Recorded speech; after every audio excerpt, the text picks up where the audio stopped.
The hall smelled like burnt copper and old power. That was the first thing I noticed when my father pulled me through the gate of the Verk audience chamber. Not the nine-tiered gallery packed with alien courtiers, not the ceiling so high it had its own weather, not the bioluminescent banners rippling in a wind that came from nowhere. The smell, sharp, metallic, like something important had been decided here so many times that the air itself remembered it. My father's hand found the back of my neck. "Chin up, Kale." I lifted my chin. I was 11 years old, dressed in a collared shirt that had been ironed 3 times that morning, standing in the receiving hall of the Verk Sovereignty's throne world with a translator chip behind my left ear, and the full weight of Callum Colony's trade future sitting on my small shoulders. My father, Owen Morrow, was the colony's appointed envoy. He was a broad man, soft-spoken, with hands that looked like they had been carved from the same iron or he spent 30 years pulling out of the ground. He was not a politician. He was a miner who had learned to read legal documents out of necessity, and somewhere along the way, the colony had decided that made him a diplomat. He was wrong for this room. I knew it the moment we walked in. The Verk courtiers did not move exactly. They sort of adjusted a collective, almost imperceptible lean, the way a field of tall grass tilts when something small walks through it. We were the small thing. 2 humans in a chamber built for beings who stood between 7 and 9 feet tall, whose skin shifted color with their moods, whose entire civilization was 3,000 years older than humanity's first written word. My translator, Chip, fed me the ambient conversation in low murmurs. I did not let my face change. The chip gave me common tongue translation. That was its documented function. What nobody had tested, apparently, was that the chip's reception range was broader than its output range. It caught Verk's speech. It translated everything. It just did not speak the translations aloud. It fed them directly into my auditory nerve as a secondary channel, quiet as a second thought. My father heard nothing of what they were saying. I heard all of it. "Mining colony delegation," said a courtier in the 4th tier, his color shifting to the dull amber that meant mild contempt. "From the outer fringe. They want access to the corridor." "They always want access to the corridor," said another, higher up. "They always leave without it." Laughter, the Verk version, a low clicking sound like cooling metal. My father smiled at the room. He thought they were being welcoming. I kept my chin up. We were walked to the floor of the chamber, the lowest point, where petitioners stood. Above us, on a dais of white stone veined with light, sat Queen Vey Lorna. She was the tallest being I had ever seen in person. Her skin was a deep, shifting indigo, and she wore something that was not quite a crown and not quite a weapon but managed to suggest both. Her eyes were the color of deep water, and they moved over us the way you move a lamp over a floor looking for something, not expecting to find it. My father began his prepared address. He spoke clearly. He had practiced it for weeks. I had helped him with the pronunciation of the formal greeting, the 3-clause petition structure that Verk protocol required. He executed it correctly. The Queen did not look at him. She looked at me. I held the look. I did not know why, some reflex older than training. She said something in Verk to the court. The translator, Chip, was very calm about it. She said, "The little one is starring. Someone forgot to teach the pet to look at the floor." The court clicked. My father kept speaking. He did not know. His chip gave him only what was addressed to him in common tongue, and nothing had been addressed to him in common tongue yet.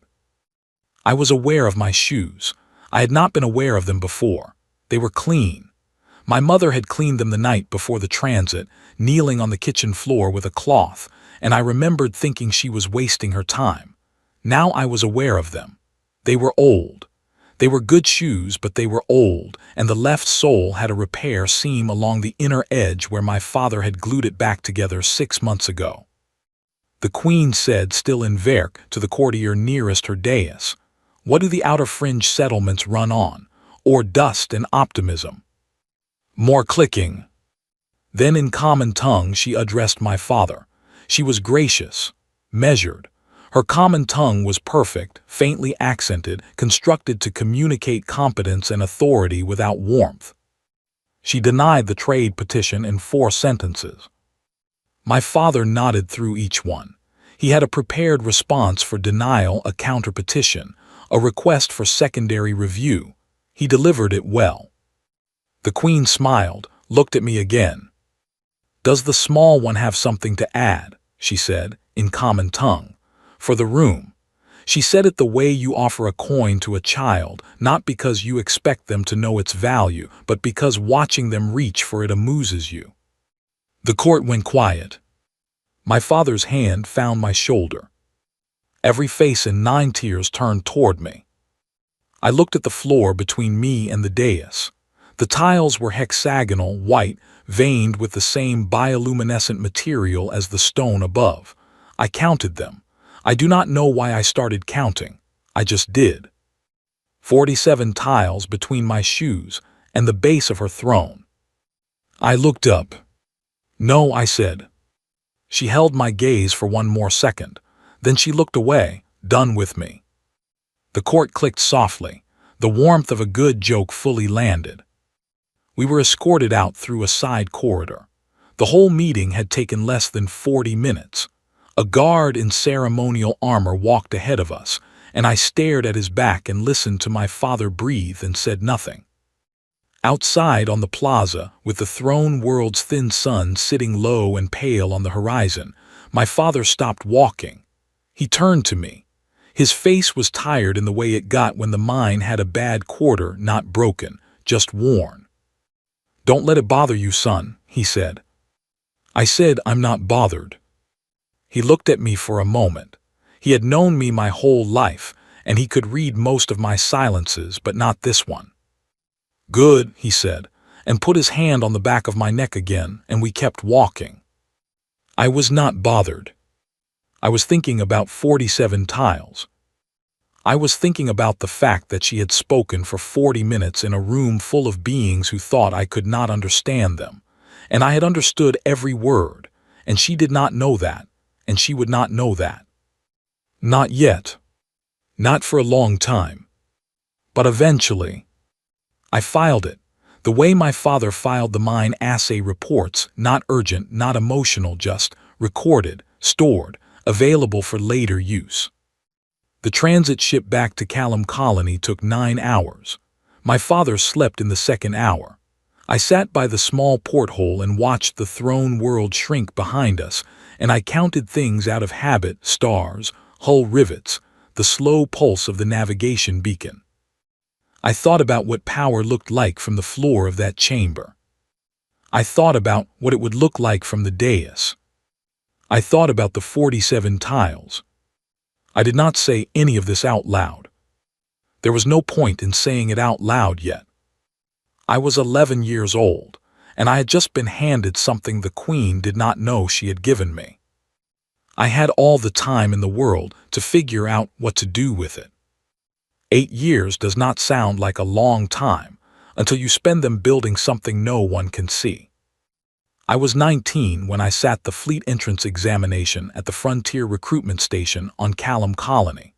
The building was the same one they used for mining licensure, agricultural permits, and the occasional small claims hearing. There were 4 other candidates. A proctor who looked like she had rather be anywhere else ran us through the written portion in a room that smelled like recycled air and old coffee. I finished in 40 minutes. The proctor looked at my test sheet, then at me. "You can keep going," she said. "There are optional extension sections." "I know," I said. I did not pick up my pen. She collected the sheets and told us results would be transmitted within a standard week. I walked home. My father was on a late shift. The colony was quiet in the way it was always quiet, not peaceful, exactly, but emptied like a lung between breaths. I sat at the kitchen table and thought about what came next. The fleet acceptance letter arrived in 3 days, not 7. With it came a secondary document I had not expected, a conditional invitation to the officer development program, contingent on interview and psychological evaluation. The letter noted, in the dry language of institutional communication, that my examination scores had flagged for advanced placement consideration. My father read it twice. His hands were shaking slightly by the second read. "Cale," he said.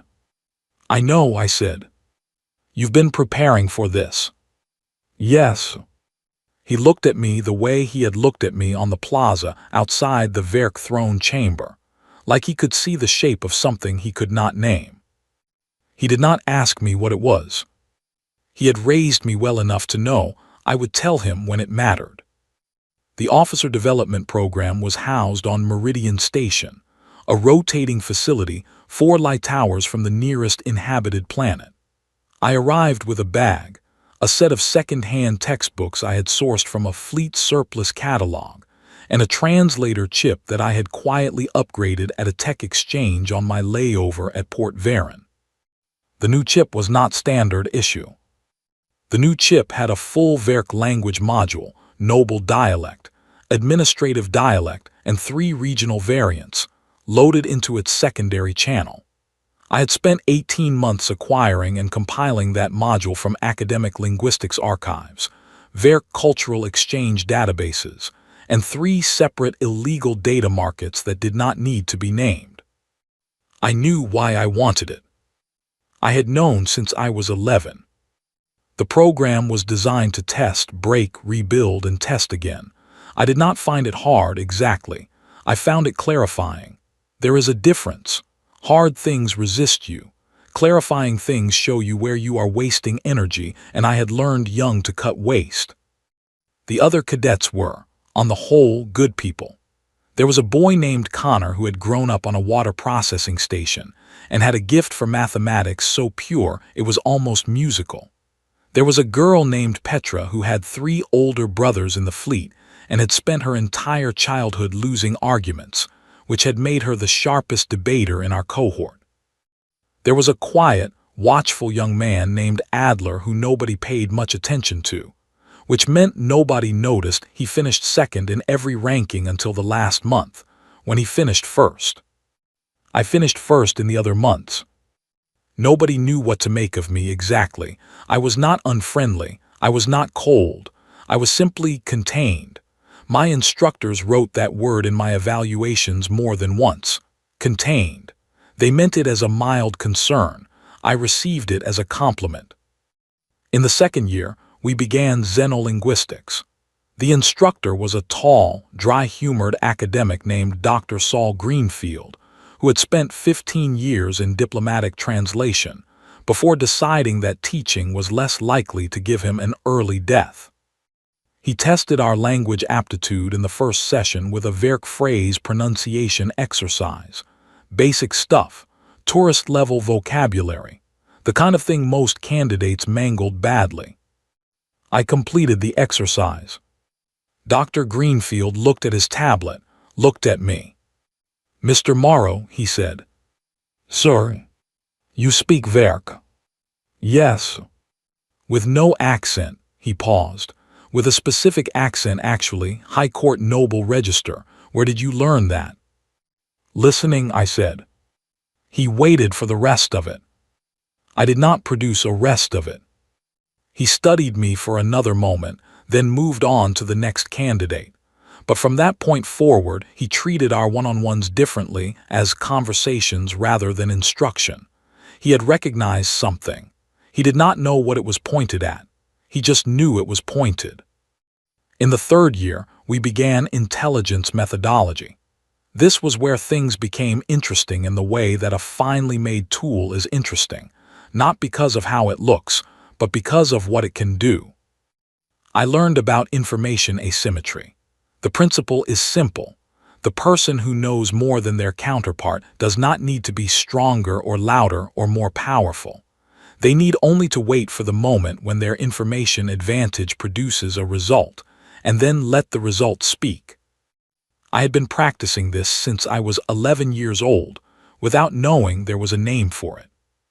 There was a name for it. I found that satisfying.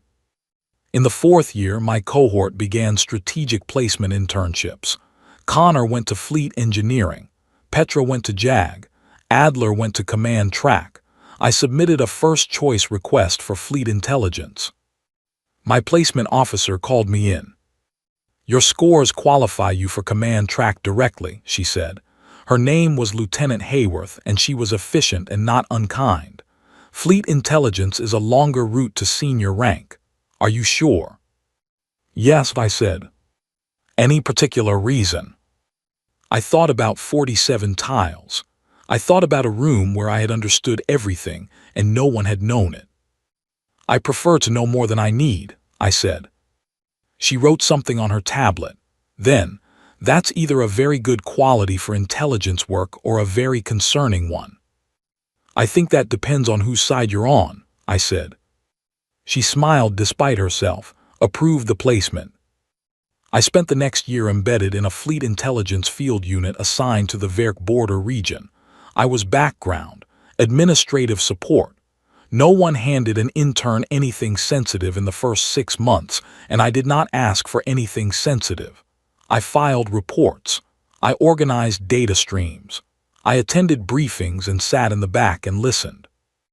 The Verk sovereignty's internal structure became, over those months, something I understood the way you understand a piece of machinery after you have held every individual component, not through analysis but through familiarity, their vassal system relationships, their logistics dependencies, the quiet friction between the outer vassal governors and the throne. The friction was the interesting part. Friction is where force becomes available.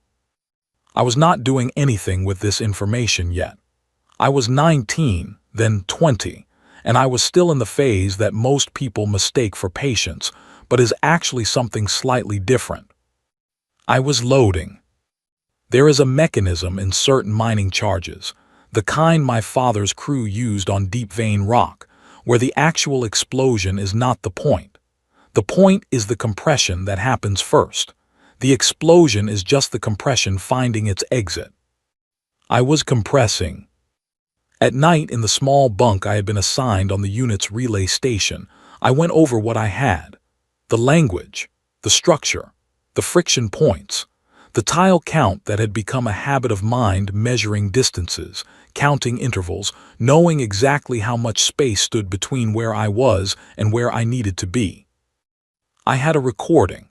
I kept it on a personal data chip. Not the original, there was no original recording. The moment had happened and passed like all moments. What I had was a notation I had made the evening after the throne chamber visit, sitting in my bunk on the transit ship at age 11, writing down what she had said, and when she had said it and how many people had heard it. I did not play it back. I had not played it back in 8 years. There was no need. The record was not there for grief. It was not a wound I was keeping open. It was a receipt. And I intended, when the time came, to present it. The assignment came through as a standard diplomatic attachment posting. That is what it looked like on paper. I was 24 years old, holding the rank of Fleet Intelligence Analyst, and the document described me as a junior attaché assigned to a secondary support role in a goodwill mission to the Verk sovereignty. Our senior officer was Commander Neil Hurst, a career diplomat with a good handshake and a talent for holding a neutral expression through anything. I had drafted the mission parameters. Hurst did not know that. Nobody in my direct chain of command knew that, because the drafting had not happened through my direct chain of command. It had happened through a series of analytical recommendations I had submitted over 26 months to a senior intelligence review board that processed recommendations, the way large systems process most inputs, slowly, impersonally, and without tracking the origin closely enough. My recommendations had suggested, in clear and well-sourced terms, that the Verk sovereignty's internal stability was deteriorating, that 3 of its vassal systems were showing measurable drift toward independence, that the window for a favorable renegotiation of transit rights through the Verk corridor, rights which the frontier fleet had been unsuccessfully pursuing for 11 years, was open, but narrow. The review board had agreed. The mission had been approved. I was on it as background furniture, which was exactly where I wanted to be. The Verk diplomatic complex that received us was on a secondary world, not the throne world. It was smaller and more functional than the audience chamber of my childhood, clean lines, minimal ceremony. A conference architecture designed for working sessions rather than performances. I noted the tiles, white-gray composite, rectangular.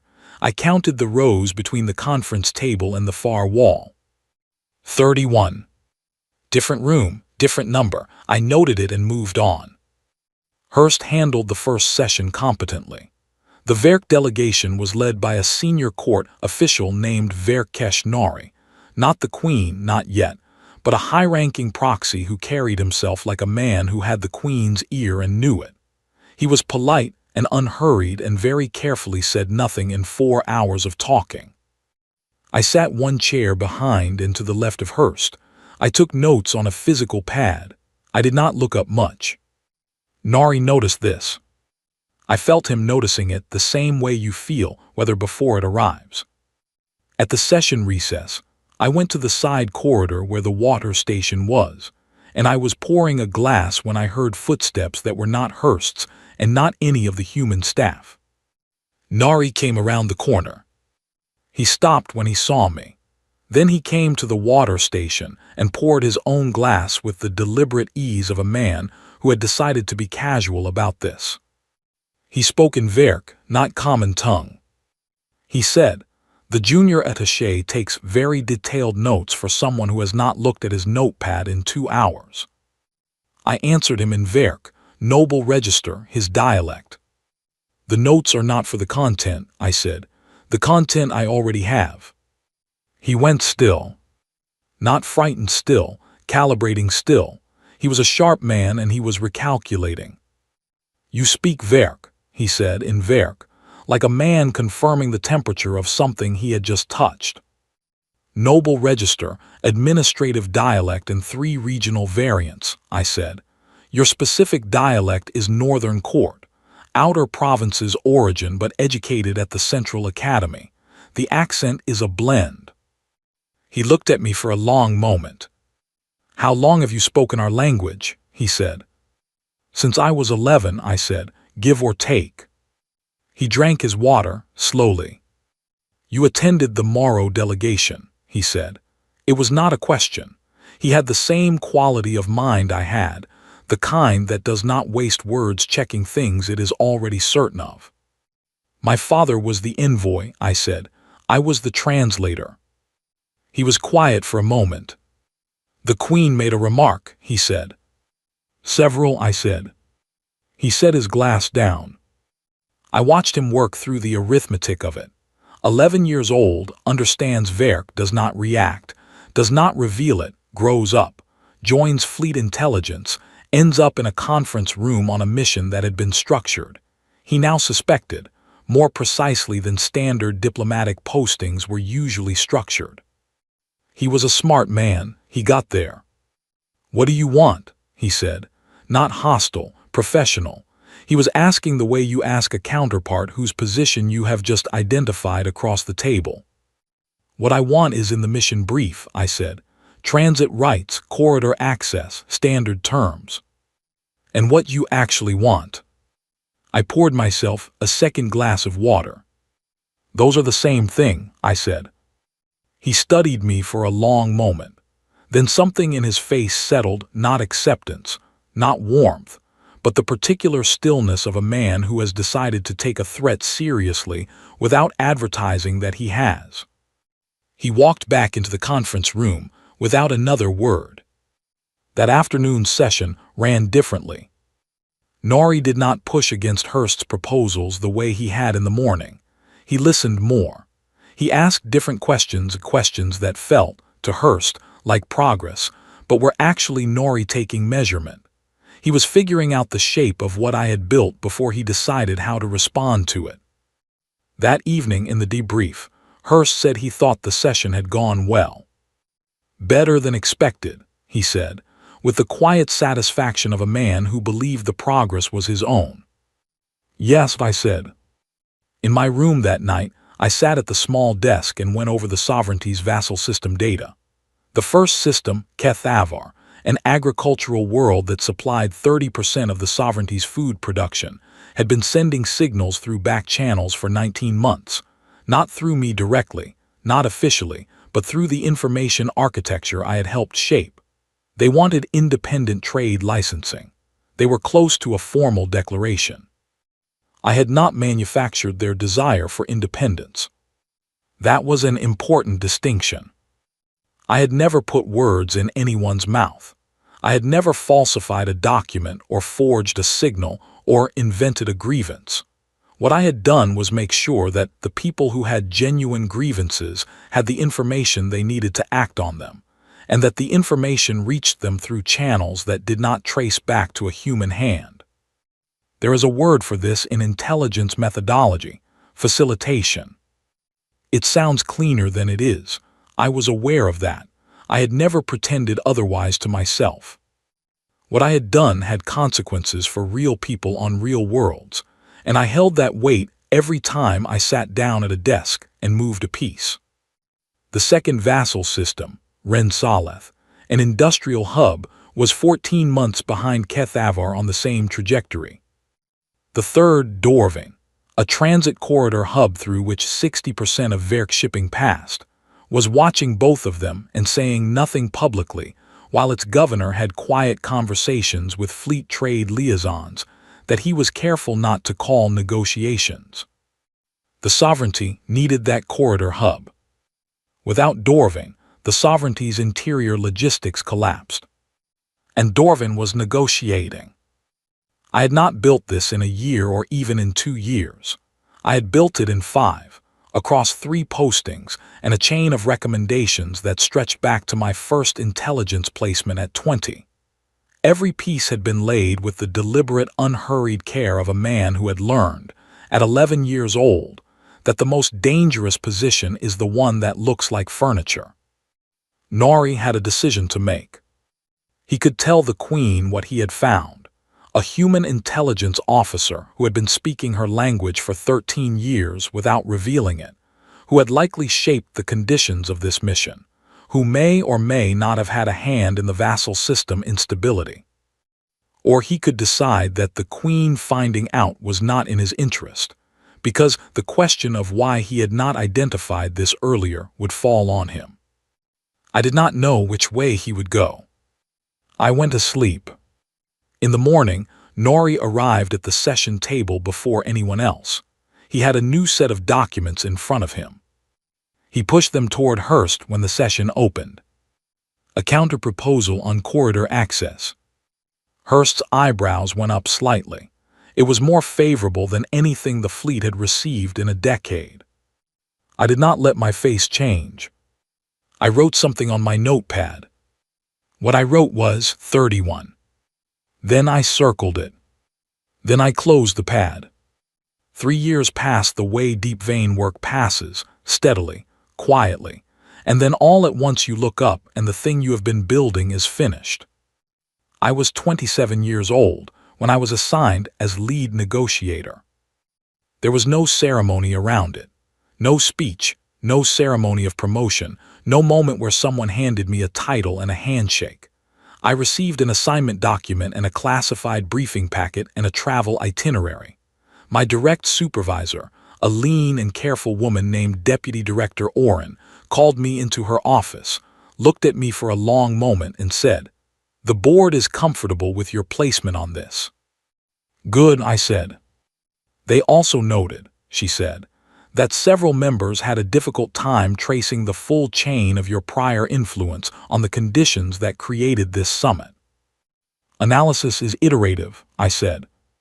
She looked at me the way Nori had looked at me 3 years earlier, with the specific expression of someone who has just confirmed a suspicion they were not entirely comfortable having confirmed.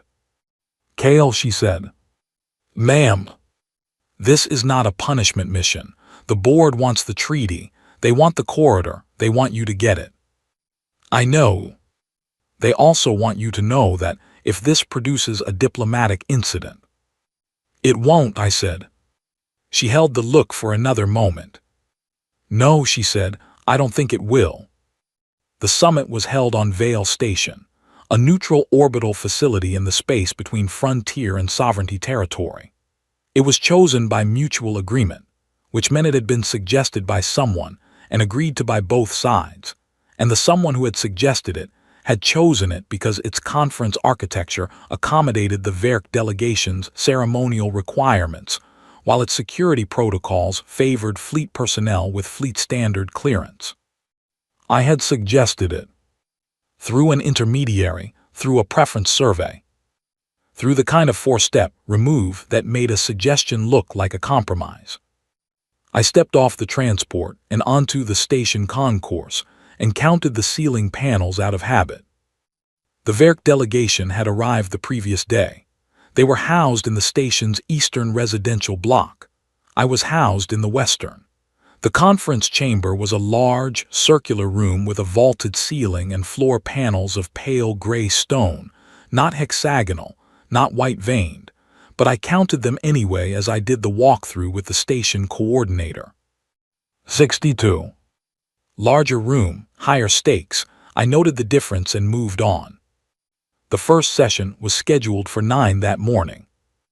I arrived at 7:30 and sat at the table alone and read through the briefing materials I already knew by memory. At 8:50, the Verk delegation filed in. She was with them. I had known she would be. Her attendance had been confirmed in the protocol documents 2 weeks prior.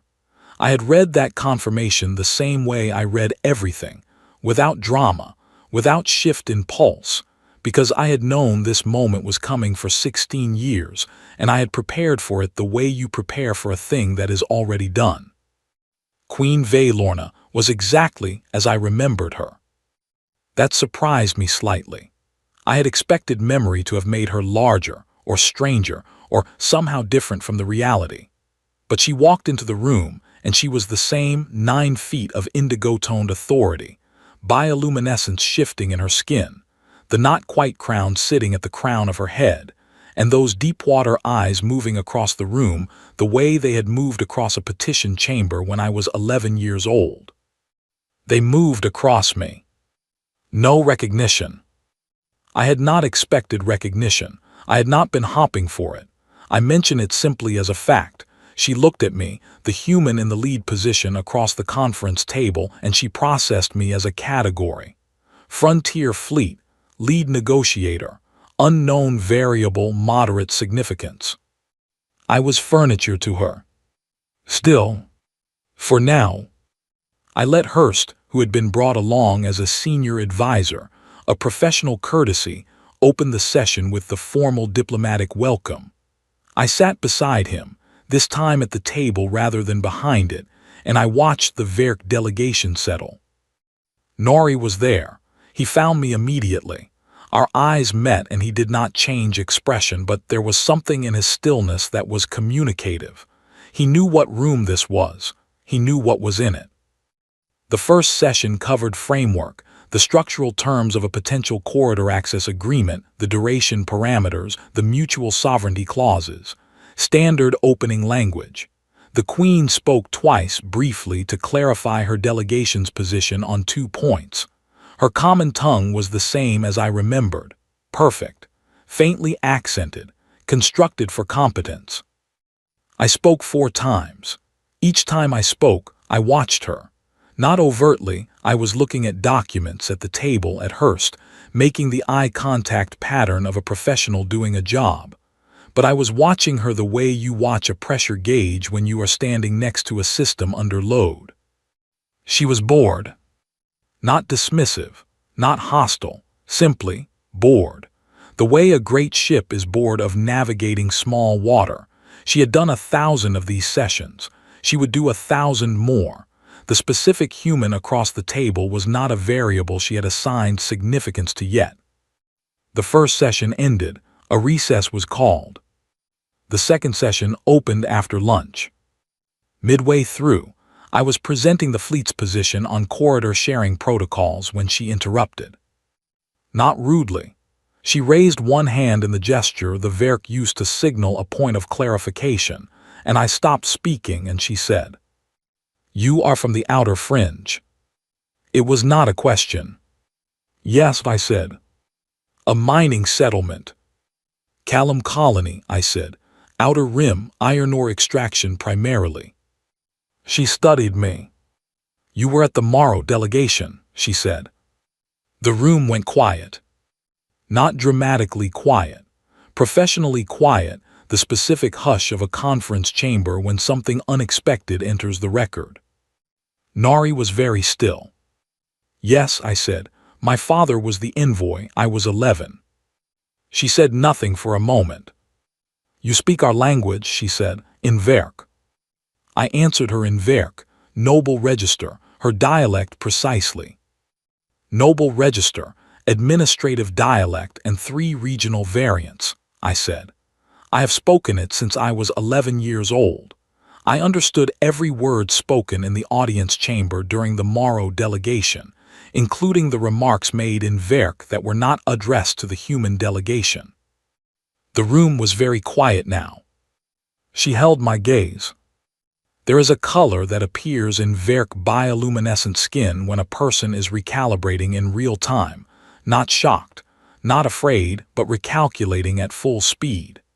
It is a faint blue-white pulse at the temples, barely visible, the kind of thing you would miss if you did not know to look for it. I had read about it in a xenobiology text at age 14. I could see it now. "You remember what I said," she said. "I remember everything you said," I said, "in the order you said it, with the names of the courtiers who laughed." She was quiet. I let her be quiet. Then I said, "With respect, I would like to continue with the corridor sharing protocols. We are at clause 14. The session continued. It was the strangest thing that the session simply continued. Documents were referenced. Positions were clarified. The 2 delegations worked through 7 more clauses before the day's session ended, and through all of it, Queen Vaelorna of the Verk sovereignty sat at her side of the table and did her job with full professional precision, and so did I. But the room had changed. Nori knew it. I could tell from the way he moved his pen, small taps against the table, a tell I had catalogued in 3 prior sessions, and which meant he was processing. She knew it. I could tell from the blue-white pulse that came and went at her temples, faint and fast, through the afternoon. I knew it because I had planned for exactly this. Not the drama of it, the drama was incidental. The point was simpler than drama. The point was, she now knew I had been in the room. She now knew that every session, every communication, every room that had involved a human intelligence presence over the past 6 years might have had a kale-shaped variable in it. She could not verify which ones. She could not trace the full shape of what I had built because I had built it specifically to resist tracing. She would try, she would have her people try. They would find pieces but not the whole. And in the meantime, she needed this treaty. She needed the corridor. Her empire needed what I was offering. In the final hour of the day's final session, she said, in common tongue, to the room at large, "The Frontier Fleet has sent their most patient representative." It was not a compliment exactly. It was not an insult. It was the sound of a door opening, a small one, narrow but open. I said, "We are here to reach an agreement that serves both parties." "Yes," she said, "we are." The session ended. I walked back to the Western residential block and sat at my desk and opened my briefing materials and did not think about 11-year-old shoes or hexagonal tiles or the sound of clicking laughter in a 9-tiered gallery. I thought about the treaty language for Section 4. I worked until past midnight. I ate a meal I did not taste. I slept. The treaty was signed 11 weeks after the summit opened. Not because negotiations were easy. They were not. There were 4 sessions that nearly collapsed over corridor exclusivity clauses, 2 over the mutual sovereignty language, and one remarkable afternoon, where the entire Werk delegation walked out over a translation discrepancy in Article 7 that turned out to be a genuine error in the common tongue version, and not, as their lead counsel had initially suggested, a deliberate misrepresentation. I had caught the error myself the night before. I had flagged it. The correction was already prepared when they raised it. Nori looked at me across the table when I produced the corrected document. I said nothing. He said nothing. The session continued.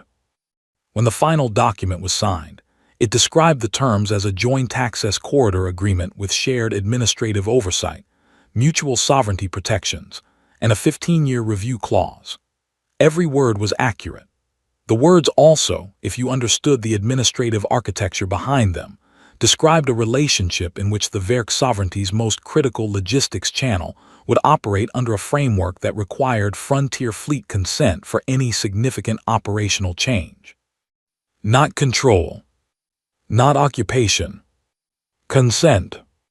It is a smaller word than control, but it does the same work. Director Oren called me the evening after the signing. "The board is very pleased," she said. "Good," I said. "There is talk of a senior position opening in the next review cycle." "I'll look at the posting when it comes through," I said. She paused. "Kale," she said, "are you all right?" I thought about it honestly. "Yes," I said. She accepted that. We ended the call. 3 years passed. I turned 29 in the middle of a standard workday.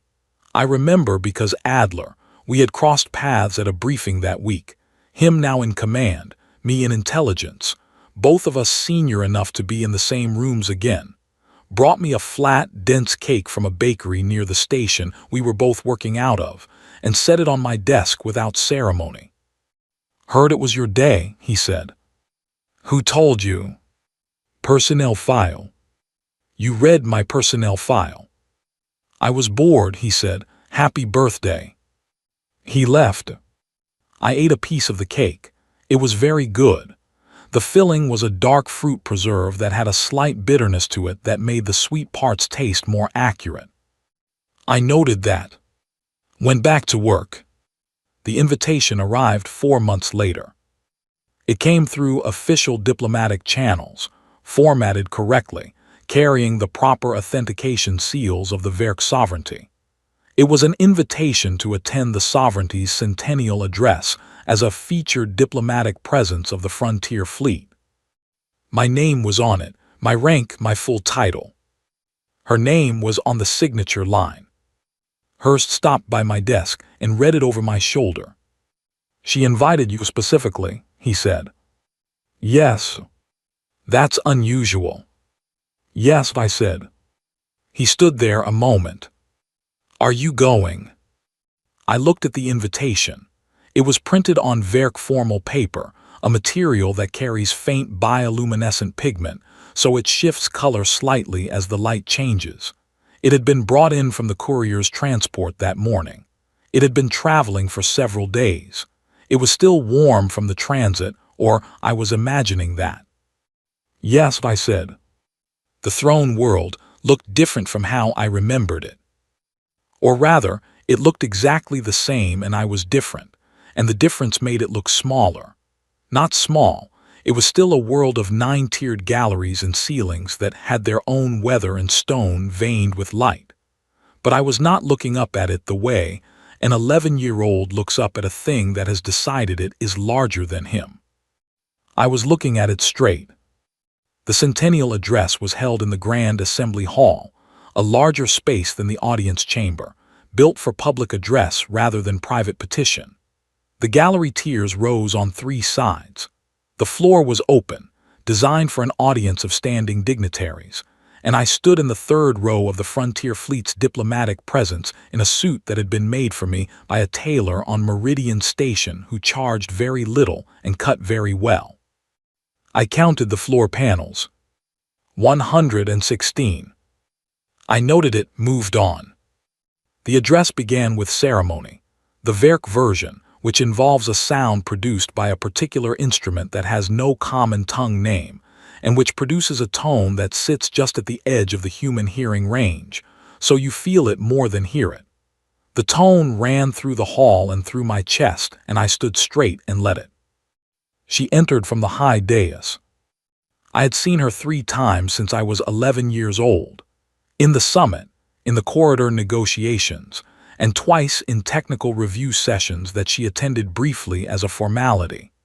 Each time, I had watched her the way I watched everything, with the full attention of someone who had been taking notes since before he was old enough to know what the notes were for.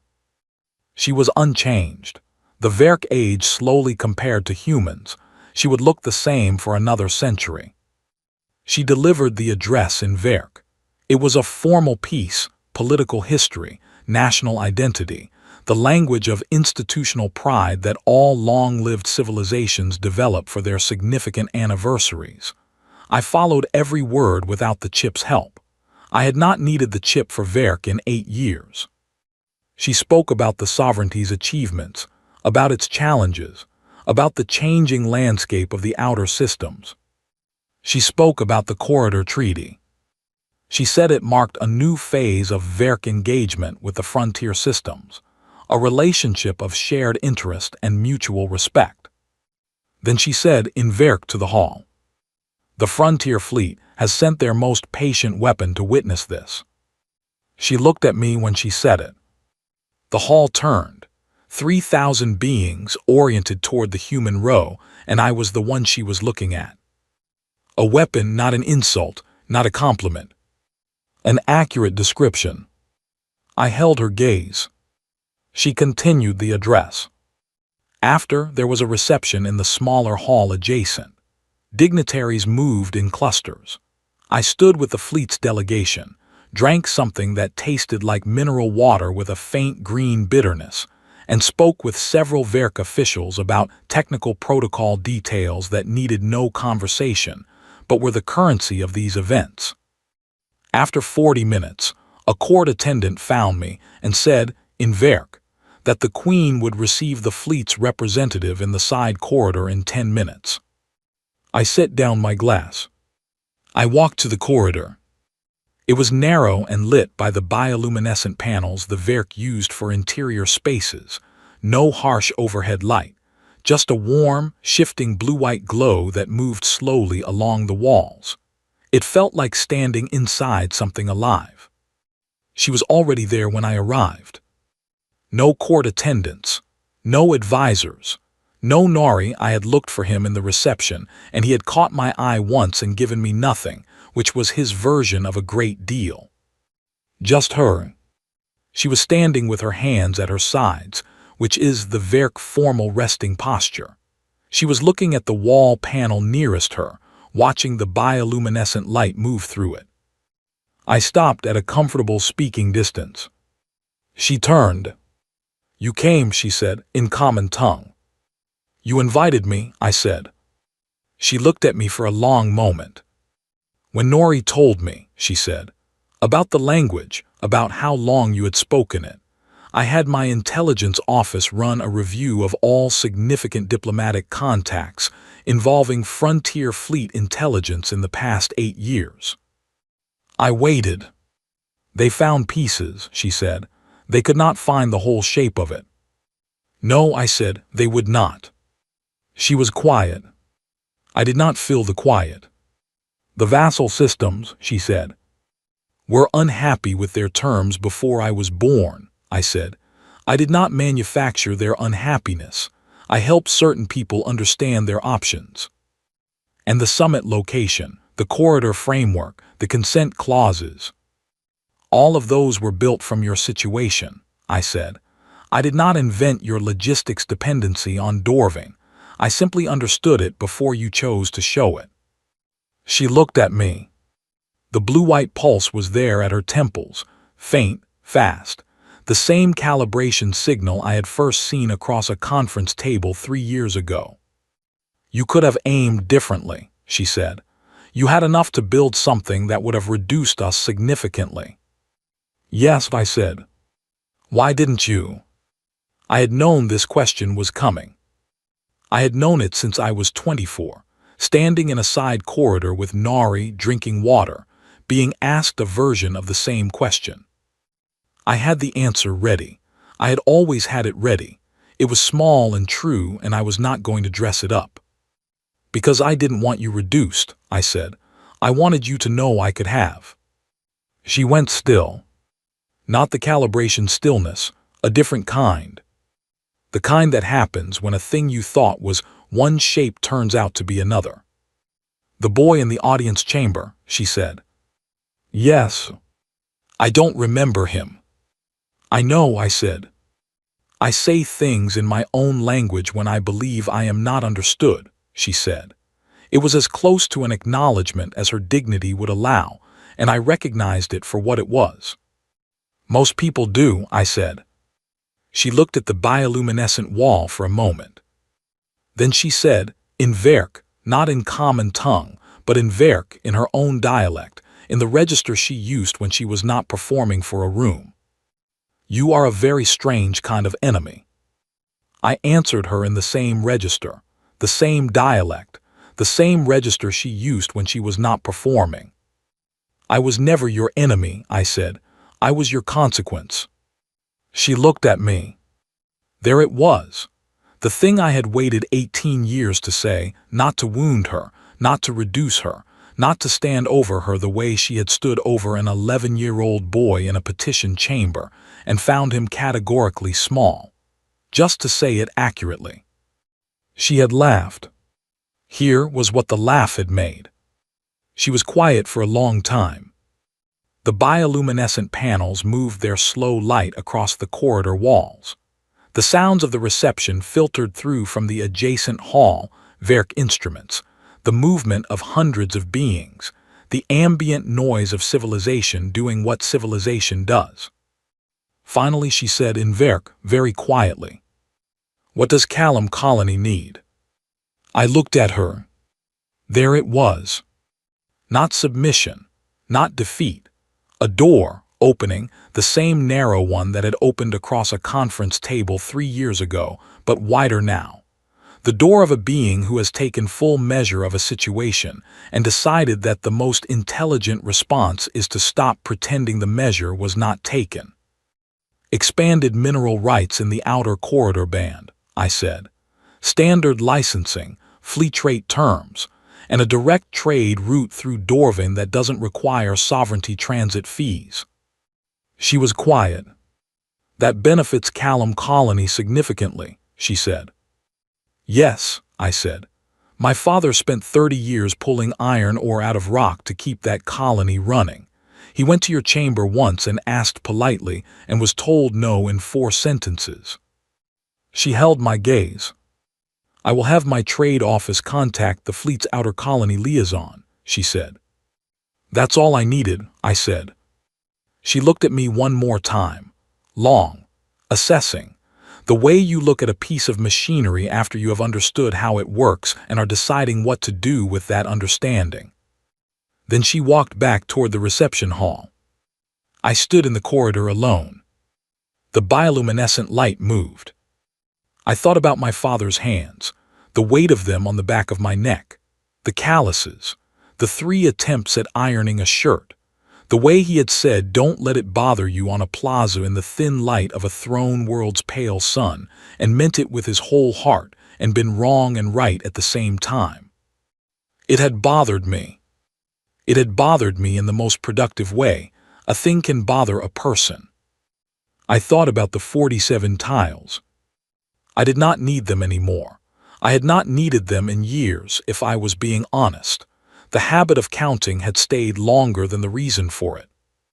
I counted the corridor panels anyway. 22. I noted it. Walked back into the hall.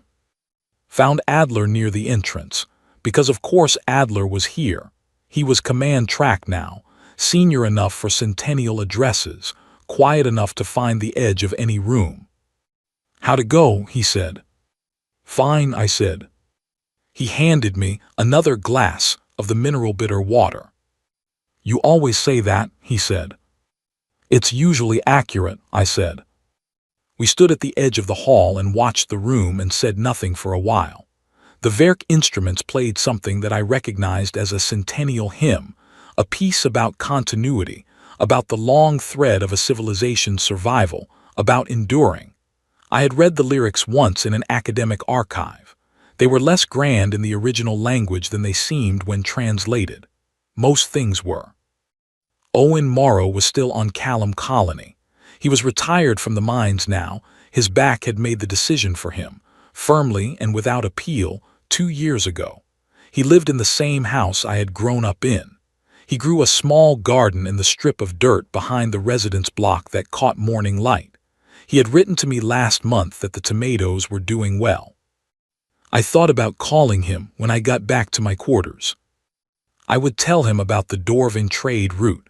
Not the full story, there was a full story he did not need and would not enjoy knowing, but the outcome. He had gone to that chamber for the colony. I had gone back for the colony. That was the simple version, and it was true.